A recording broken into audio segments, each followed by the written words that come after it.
apabila nanti saya dipercaya untuk menjadi sebagai sekretaris DPRD, maka saya akan melakukan langkah-langkah dalam memfasilitasi Bapak Ibu anggota DPRD, utamanya agar kebijakan yang diambil oleh pemerintah Kabupaten Trenggalek itu bisa dapat dibahas dengan mudah, cepat, dan bisa menghasilkan kebijakan yang betul-betul bermanfaat bagi masyarakat.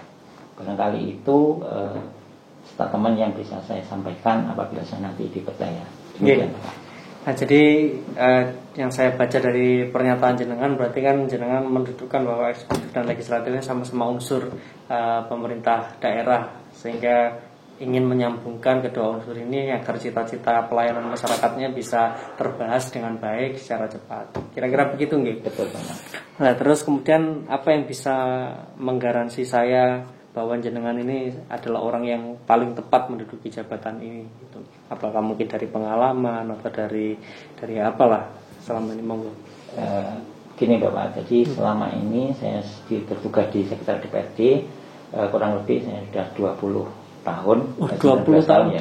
Mulai tahun 2001 saya sudah ditempatkan di sana. Jadi saya mengetahui seluk-beluk ketika legislatif dan eksekutif melakukan pembahasan terhadap kebijakan-kebijakan yang diajukan oleh pemerintah Kabupaten Trenggalek, utamanya terkait dengan anggaran. Ini selalu terjadi ketegangan. Nah, ketegangan ini dipicu oleh belum sinkronnya antara kepentingan atau aspirasi dari anggota legislatif dengan aspirasi dari pemerintah kabupaten, sehingga hal itu memicu anggota legislatif itu seakan-akan memiliki kekuasaan untuk memutuskan anggaran itu, sehingga apabila aspirasinya belum tercover maka dia akan mengulur-ngulur waktu agar apa yang menjadi aspirasinya itu bisa terpenuhi. Ya, jadi berdasarkan pengalaman itu, maka saya ingin agar proses-proses ke depan itu bisa berjalan lancar. Pemerintah Kabupaten Trenggalek juga tidak kehilangan energi yang banyak. Kemudian Dewan juga begitu. Karena apa? Kalau pembahasan terlalu lama itu energi yang terbuang sangat banyak.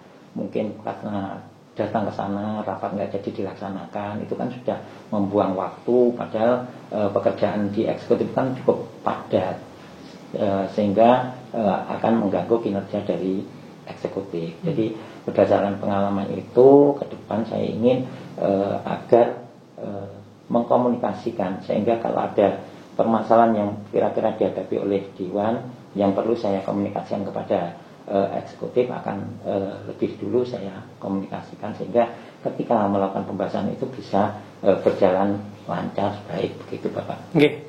Jadi intinya bahwa Pak Mutarom dengan pengalamannya selama hampir 20 tahun di DPRD, kemudian mengetahui bagaimana kunci agar komunikasi antara eksekutif dan legislatif ini bisa berjalan baik demi kepentingan masyarakat. Kira-kira begitu ya, Pak Mutarom. Ada lagi mungkin hal-hal yang ingin disampaikan mungkin sebelum kita tutup? Kami ingin menyampaikan terkait dengan ini Bapak. Jadi sebenarnya kalau Bapak Ibu anggota Dewan itu kan inginnya apa yang menjadi aspirasinya itu terpenuhi. Namun demikian karena keterbatasan anggaran tentunya kan tidak semuanya harus di-cover, sehingga memang komunikasi antar lembaga ini perlu dijalin sangat intens, sehingga dengan adanya komunikasi ini kan untuk pengambilan kebijakan itu lebih mudah. Biasanya itu kadang-kadang komunikasi itu terputus. Yang sana maunya begini, yang sini maunya begini, tapi tidak terkomunikasikan, putus di tengah-tengah, sehingga mereka merasa kok eksekutif tidak pernah memberitahu kami, sedangkan sana sendiri juga tidak terkomunikasikan kepada pihak eksekutif, sehingga akhirnya terjadi putus komunikasi. sehingga akan mempengaruhi proses pengambilan kebijakan. Jadi intinya ya komunikasi ini harus betul-betul dijalin dengan intent begitu. Ya, terima kasih Pak Muhtarom. Saya hanya menggarisbawahi ke Pak Muhtarom, ya, jikapun nanti Pak Muhtarom terpilih menjadi sekretaris DPRD Kabupaten Trenggalek, saya ingin Pak Muhtarom memastikan bahwa komunikasi yang dibangun itu dalam rangka mencapai visi misi. Itu ya Pak Muhtarom ya, bukan untuk kepentingan pribadi-pribadi atau oknum-oknum. Itu ya Pak Muhtarom ya. Jadi mewakili kelembagaan dan mencapai untuk visi misi. Oke Pak Muhtarom, terima kasih, dan semua wawancara ini kita rekam dan akan kita publikasikan dan sekaligus menjadi menjadi kontrak kinerja kita. Jadi kalau nanti Pak Muhtarom sudah duduk, kemudian kok yang disampaikan tidak sama dengan apa yang dilakukan, dan sehingga saya menjadi punya hak dan publik punya hak untuk kemudian melakukan evaluasi. Gitu ya Pak Muhtarom ya. Oke, terima kasih. Mungkin demikian Pak Muhtarom, atas waktunya dan atas kesediaannya mengikuti layanan jabatan ini. Saya ucapkan terima kasih, dan saya harap nanti ketika menduduki jabatan ya tolong benar-benar amanah. Oke.